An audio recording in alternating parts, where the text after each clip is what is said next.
नून तो है बेणी वाला, नून का खरकड़े ने। और भाई ये है 10 किले 2 किले का रोड फ्रंट।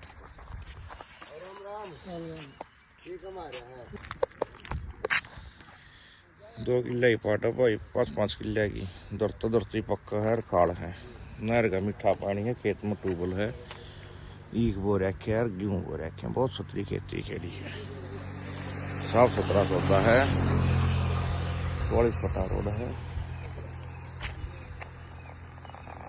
बहुत बढ़िया जमीन। जो खेत में बना रखा है रास्ता, 1 किले नून रोड फ्रंट हो गया, 1 किले नून हो गया,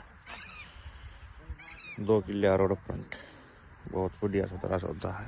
लेन का खेत बदले गेहूं की टेडी खड़ी दोनों किले में।